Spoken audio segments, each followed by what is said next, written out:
7 अक्टूबर 2023 से जब से गाज़ा और इजराइल के बीच ये वॉर स्टार्ट हुई है, तब से मीडिया में इजराइल के एक कंट्रोवर्शियल मेगा प्रोजेक्ट प्लान की काफ़ी चर्चा है। ये प्लान वैसे तो काफ़ी पुराना है, जो आजकल फिर से न्यूज़ हेडलाइन बना हुआ है। फिलहाल इजिप्ट का सुएज़ कैनाल दुनिया का सबसे इम्पोर्टेंट और स्ट्रेटेजिक रूट है और इस कैनाल से दुनिया का 12% कार्गो शिप ईस्टर्न मेडिटेरियन सी और रेड सी से होकर गुजरता है, जो एशिया और यूरोप को कनेक्ट करता है। सुएज़ कैनाल के बिल्कुल पास एक न्यू कैनाल के कंस्ट्रक्शन से इस एरिया का बैलेंस ऑफ पावर बिगड़ सकता है, जो ग्लोबल ट्रेड को इम्पेक्ट कर सकता है।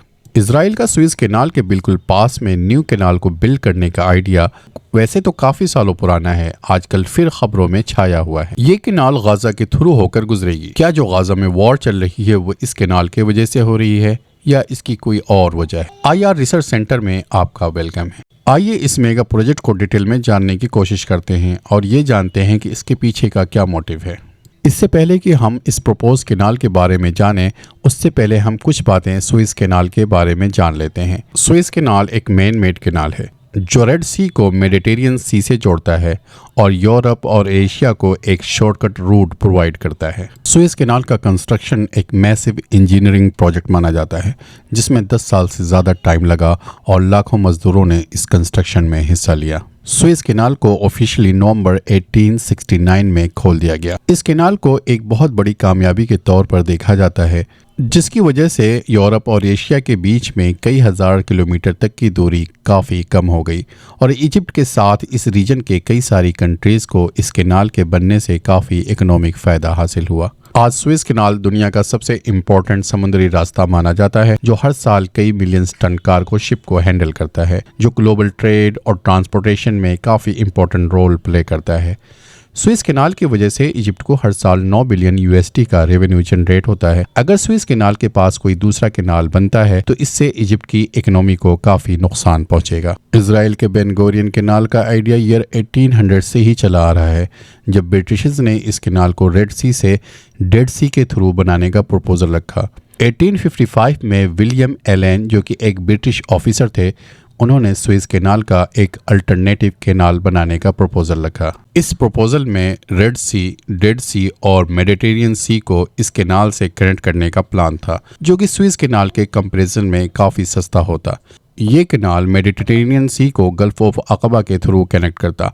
अमेरिका ने 1963 में सुएज़ कैनाल के अपोजिट में एक न्यू कैनाल को कंस्ट्रक्ट करने का प्रपोजल रखा था। अमेरिका ने यह decision Egyptian president Jamal Abdul Nasser के 1956 में सुएज़ कैनाल को नेशनलाइज करने के बाद लिया गया। इस इजरायली कंट्रोवर्शियल कैनाल के प्लान को 1994 में दुनिया के सामने लाया गया और इस कैनाल को इजराइल के first prime minister David Ben Gurion का नाम दिया गया। 2 अप्रैल 2021 में इजराइल ने इस कैनाल को कंस्ट्रक्ट करने का अनाउंसमेंट किया, जो कि जून 2021 में स्टार्ट होना था। ये कैनाल इजिप्ट के लिए बहुत बड़ा इकोनॉमिक लॉस था। इजराइल के मुताबिक ये रूट उन शिप्स के लिए बेहतर हैं जो साइज़ में बड़े हों और सुएज़ कैनाल में बड़े साइज़ के शिप्स पर रेस्ट्रिक्शन की वजह से वहाँ से नहीं गुजर सकते।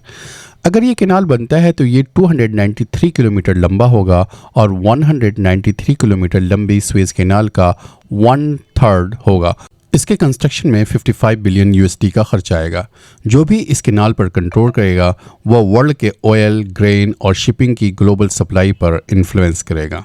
इजराइल को इस कैनाल के बनाने के बाद ईयरली 6 बिलियन USD का फ़ायदा होगा। इस कैनाल में 2 डायरेक्शन में आने और जाने का रास्ता होगा। इजराइल के इस कैनाल के किनारे होटल्स, रेस्टोरेंट बनाने का प्लान है। ये कैनाल 50 मीटर गहरा होगा और 200 मीटर चौड़ा होगा। ये सुएज़ कैनाल के मुकाबले में 10 मीटर ज़्यादा गहरा होगा। ये 300 मीटर लंबी और 110 मीटर चौड़ी शिप्स, जो कि दुनिया की लार्जेस्ट शिप्स मानी जाती हैं, वो इस कैनाल से गुजर पाएंगी। किसी भी दूसरे प्रोजेक्ट की तरह कैनाल को भी काफ़ी प्लानिंग और सर्वे के बाद कंस्ट्रक्ट किया जाता है। इंसान के ज़रिए बनाए गए कैनाल को काफ़ी गहरी खुदाई और मिट्टी को निकाल कर बनाया जाता है। खुदाई करके कैनाल को ऐसा बनाया जाता है कि वाटर फ्लो उसमें आसानी से हो सके। खुदाई के बाद उस कैनाल में एक्सटर्नल सोर्स जैसे कि लेक वगैरह से पानी प्रोवाइड किया जाता है। खुदाई केनाल को गहरा और चौड़ा करने के लिए किया जाता है। खुदाई करने के लिए एक स्पेशल मशीन का इस्तेमाल किया जाता है जिसको ड्रेजर कहा जाता है, जिससे केनाल के अंदर से मलबा और तलछट को साफ किया जाता है। इसकी वजह से केनाल के अंदर का हिस्सा क्लियर हो जाता है, जिससे शिप आसानी से आ जा सकती हैं। इस प्रपोज केनाल को बनाने में 5 साल का टाइम लगेगा और इसमें 3 लाख इंजीनियर्स और टेक्नीशियंस लगाए जाएंगे जो पूरी दुनिया से रिक्रूट करके लाए जाएंगे। ट्रेडिशनल तरीका इस्तेमाल करने के बजाय इस प्लान को एग्जीक्यूट करने में 520 न्यूक्लियर बॉम्ब्स का इस्तेमाल किया जाएगा ताकि 160 माइल्स के केनाल की खुदाई की जा सके और ये केनाल इजराइल के नेगेव डिजर्ट से होकर गुजरेगी। केनाल के कंस्ट्रक्शन के बाद इजराइल का प्लान है कि इस केनाल की गहराई के अंदर जासूसी डिवाइस को इंस्टॉल कर दिया जाए। इस केनाल के बीच में मॉनिटरिंग डिवाइसेस भी लगाए जाएंगे। इस तरह से इसमें एक बहुत बड़ा बैरियर भी लगाया जाएगा जो वेपन्स को डिटेक्ट कर सकेगा और लेजर बीम के जरिए हर शिप्स को फोटोग्राफ कर सकेगा। लेकिन इस केनाल को बनाने में सबसे बड़ा चैलेंज ये होगा कि खुदाई के लिए यहाँ पर पहले से कोई वाटरवे मौजूद नहीं है, जैसा कि स्विस केनाल में मौजूद था। इसी तरह स्विस केनाल की तरह यहाँ की ज़मीन बिल्कुल फ्लैट नहीं है। इस केनाल की खुदाई स्विस केनाल के मुकाबले में काफ़ी मुश्किल होगी। अगर इजराइल ये केनाल बिल्ड कर पाएगा तो इससे उसको काफ़ी इकोनॉमिक फ़ायदे हासिल होंगे और अगर जंग की सूरत में स्विस केनाल को बंद कर दिया जाता है तो बेन गुरियन केनाल से इजराइल को अमेरिकन मिलिट्री एड बराबर मिलती रहेगी। गाज़ा की स्ट्रेटेजिक लोकेशन इस केनाल को बिल्ड करने के लिए बहुत इम्पोर्टेंट है। गाज़ा को ऑक्यूपाई करने के बाद इस केनाल को गाज़ा से डायरेक्ट कनेक्ट कर दिया जाएगा। गाज़ा के बगैर इस केनाल को सीधा नहीं बनाया जा सकता है।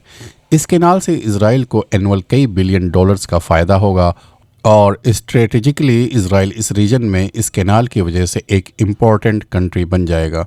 एक्सपर्ट का मानना है कि इस न्यू केनाल के बनाने से चाइना के बेल्ट एंड रोड इनिशिएटिव को मेडिटेरेनियन और स्ट्रेट ऑफ हॉर्मुज़ में काफ़ी नुकसान पहुंचेगा, जहां से वर्ल्ड की 30% एनर्जी सप्लाई होती है और शायद इसकी वजह से ग्लोबल वार हो सकती है।